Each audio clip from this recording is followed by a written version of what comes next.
What's going on, you guys? It is your boy, the American F1 fan, Eric Ringel here, and Drive to Survive Season 5 has finally released, and it is now time to react to the first two episodes of Season 5 of Drive to Survive. So, if you guys are not wanting any spoilers and you guys are wanting to watch it on your own, I would highly suggest kind of clicking off of this video, because I'll probably talk a little bit about the spoilers of what, Netflix presented to us in the first two episodes.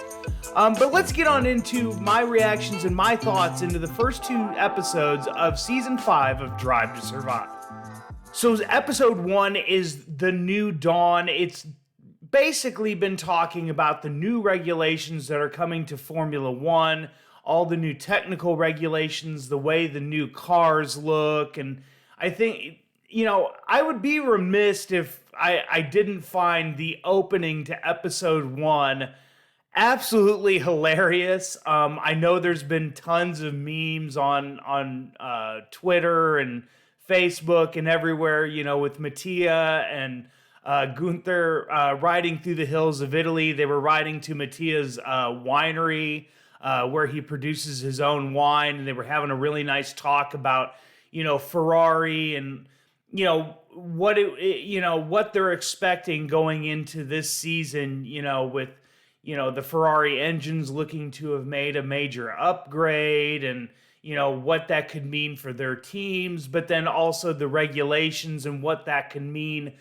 for a shakeup of the grid. And, we got into, Ferrari and Mattia talking about, how they've always been that team that fought near the top of the, atop of the standings. And last year their car was just nowhere. And so, it's kind of been expected that Ferrari is going to, jump back up to the top of the field. And then you've also got the, the drama that went on behind the scenes with Haas and, leading up to the new season and, when they were in Barcelona testing the new cars, and the fact that, after, when the Russian war started against Ukraine, and, it was interesting to see Gunther's reactions to, the questions that were being asked of him about, what they were going to do with their Russian sponsor, their Russian driver, what they were going to do. And you could just tell it was the last thing that Gunther wanted to talk about. He's just like, he was like, if I remember correctly, the quote was, I never want to deal with another Russian until after I'm dead. Like, it was one of those, and it was such a surreal moment because of all the trouble he had already been through with Nikita. And, going into this season, and, after the season before, you could really kind of tell that, like, he had already just been tired of Nikita, but because of the sponsorship that his father brought in, it was, it's one of those that he just had to deal with it. After that interview, you could kind of tell they were ready to move on, and they moved on extremely quickly. And it's amazing to see how quickly they were able to, get in touch with Kevin. And we've even heard in interviews from Gunther that, they knew who they were wanting to get. Like, it sounded like Kevin was, first on the list of people that they wanted to call. And, thank God that Kevin was able to answer the call and, be able to step in so quick. And it was a great story to see in this first episode, just the transformation that Kevin has made. Kevin became a father, in his time away from Formula One. And so that was really nice to see that kind of that personalized, seeing his daughter and, seeing his wife and, just kind of seeing the excitement that he had getting back into Formula One.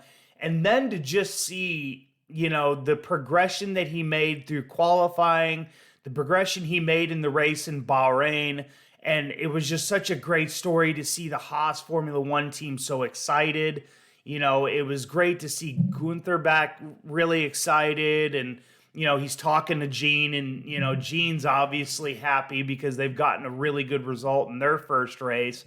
But I think the touching moment, and, we saw pictures of it, online everywhere after the race, but just to see Kevin's daughter, kind of sitting in the car and sitting in her dad's seat it was one of those really touching moments. And especially, when you have a kid, it's really, it's kind of those kind of moments are really heartwarming. The other half of the episode was, Ferrari finally making, good on not only the development of their car, but also the development of, the engine, and putting them back into a position to be able to win races again, with Ferrari getting the 1-2, being able to really celebrate that. And then, the heartbreak of Red Bull and, the cars just, and I think there were a lot of people that after that first race thought, oh God, did like Red Bull like not work on their engine and the reliability is going to be crap? And so they left it on a good note that, after that race, Red Bull was just so distraught, like, oh God, is this what our season is going to be? And then you see the Mercedes, getting a really good result, and they left it in a really good spot, because you're now wondering, okay, well, what happens to Red Bull throughout the season? Now, if I can offer one, I guess, complaint, not necessarily complaint, but just the way I kind of feel, I know that we have certain storylines throughout the season that we want to talk about when it comes to Drive to Survive. But there's in 2 episodes that I've watched so far, there's too much jumping around from races to races, and you're going through races that there are storylines that need to be told, but you're skipping over them because you're telling a specific story from, that you want in this episode. And I get that you're wanting to make it a little bit more dramatic, and, you're adding these, the main stories that you guys want to tell. I feel like it needs to be some kind of, chronological order. Like there needs to be some kind of order to it, to where it makes a little bit more sense, because as we'll talk about here in a second, getting into this episode 2, they jumped around in that first episode from like, the beginning of the season and, first practice in Bahrain. Then they jumped all the way back to, the second test in Barcelona, and the fact that, Haas was going through what they were going through.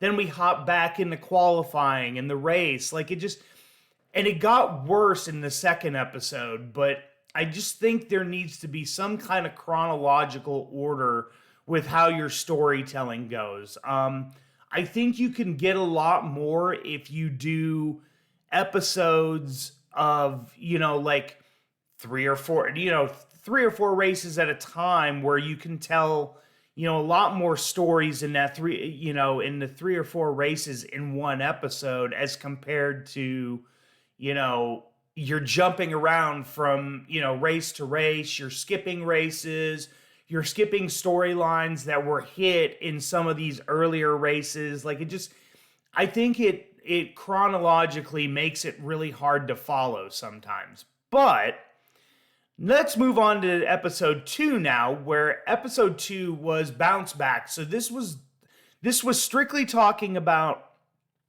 Mercedes. We saw a little bit from other teams, but this was mainly Mercedes. And my other biggest complaint about Drive to Survive, and I get it, it's the huge storyline coming out of last season, is Abu Dhabi 2021. I get it. It's a story. There's only so many times I can just deal with having to listen to it from Red Bull's perspective and from, Mercedes' perspective. It's just, I think at some point we have got to let it go. Like, it's just, we can sit here and complain, and, fans can complain and whine and, saying the results weren't fair, the results were fair, or, whatever the case may be. But I think truly we need to start moving past it. And that was, such a huge part of the first 2 episodes. Like we kept getting, flashbacks to Abu Dhabi and, how unfair it was from, from Mercedes' perspective, and how unfair it was, or how fair it was from, Red Bull's perspective. I want us to move on from it. I get it's a storyline, but you're wanting to tell the story of season 5.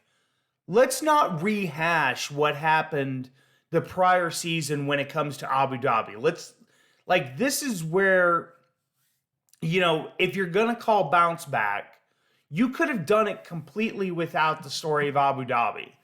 You could have mainly done it on the fact that Lewis didn't win the championship last season. Mercedes, is trying to get Lewis back to that top spot in the World Drivers' Championship. They've come up with this radicalized looking car, with the zero pods, as they called it. And funny, sorry, I'm going to make a quick call back to episode 1. One of the drivers happened to call it. It looked like somebody just dropped a poop onto like the frame of a car, and it just molded around the frame of the car. Like, they were really ripping Mercedes and what it looked like. So it was one of those really funny moments. I think it was Sebastian Vettel, if I remember correctly, making the comment, which was really, really funny. But, they talk about the bounce back here and, wanting to get Mercedes and wanting to get Lewis Hamilton back to that top step, get him back to his winning ways, which it's a good story to tell. And it was a great story to go from, testing where it was showing all the cars porpoising and having this porpoising issue. But, and then it shows in testing that some of these teams started to get around the porpoising issue a little bit, started to come up with solutions to get it. But Mercedes just, was not able to fix the problem. And all throughout the early parts of the season, you could clearly see it getting worse and worse and worse. You get to Baku, where Lewis Hamilton probably has one of the worst races when it comes to physicality. Getting out of the car, you can see him struggling to get out of the car, complaining about his back, and saying that the team really needed to get this under control, before somebody gets hurt. But then we move on to, I can't remember what race it was that they moved on to, and they had an FIA discussion. Oh, it was Canada, excuse me. So they had the FIA discussion, and this is where I agreed with actually everybody. I agreed with everybody in this instance. So all the team principals are sitting around. They're having a discussion about the porpoising issue. Toto Wolff gets a little bit upset, and I get where like other team principals were coming from. Saying that basically, Mercedes is in a position now where they haven't been before, where they're not fighting at the top of the, the standings. And so frustration may be getting ready to set in. But obviously Toto is also speaking about safety, which is something that I think everybody in Formula One can get behind. And the fact that I think it got a little played up on Toto Wolff's part. I think he was a little bit for the cameras, playing it up the fact that, they needed to get the porpoising issue fixed, and every other team was, jeopardizing, their driver's safety, which totally asinine comment by Toto. If Toto thinks for 1 second that literally every team was going to sit there and risk, injuring their drivers for the sake of, being able to have their car go fast, that's a silly statement, because otherwise you wouldn't have gone and fixed your car either. You eventually, made some major upgrades when you went to Silverstone and was able to get a top 3 finish out of Lewis. And, it makes Toto look bad because it almost looks like he was playing it up for the cameras. But then you also get, some of the other team principals, and you get Christian mainly. And Red Bull is obviously the antagonist in all of this. They're, obviously you always have a hero and you have a villain, and right now Red Bull is seeming to be the villain of Drive to Survive this season, whereas, they're trying to make Mercedes more of the hero.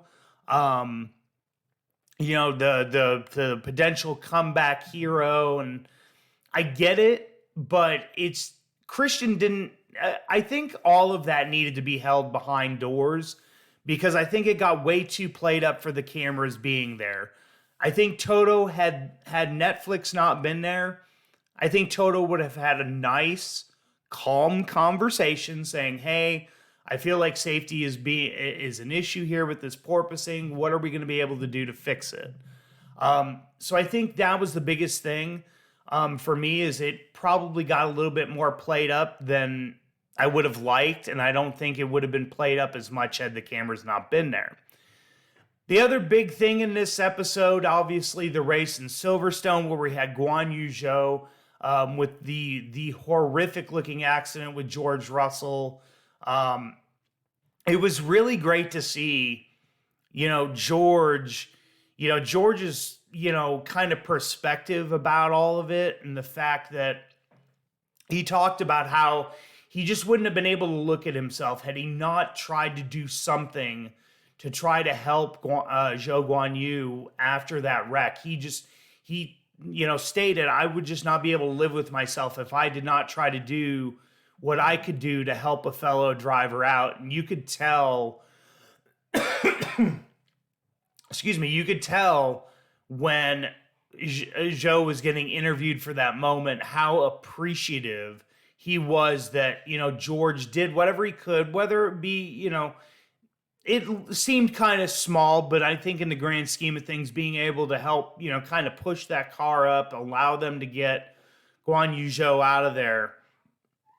I think it meant the world to Guan Yu Zhou that Russell was able to, help him out of the car. And then it was really great to see that Lewis was able to get back up on the podium, even though George Russell was out of the race. It was great to see Lewis get back on the podium, but you could also tell that George was really, hurting at the fact that he cost Mercedes some points there.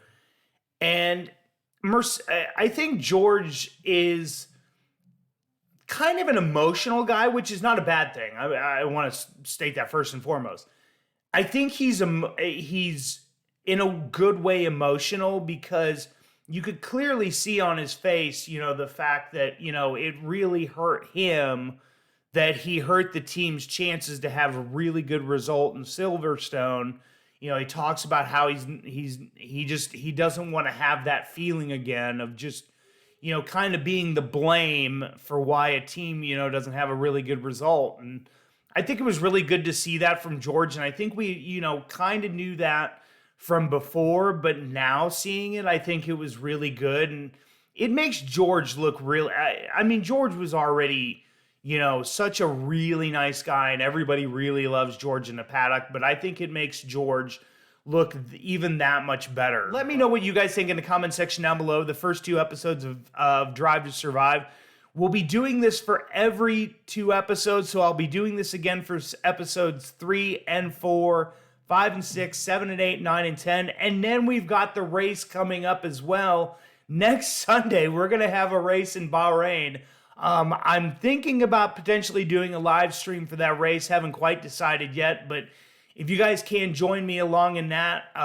But guys, slap a like on this video to push this out to more and more Formula One fans and more fans of Netflix, and maybe fans that are looking to get into Drive to Survive in Formula One. So slap a like on this video so that they're able to see this. Guys, as always, subscribe to my channel if you guys are new for more daily and weekly Formula One content. We are just pumping out content left and right. But guys, thank you so much for watching this video. And guys, for the American F1 fan, I'm Eric Ringel, signing off.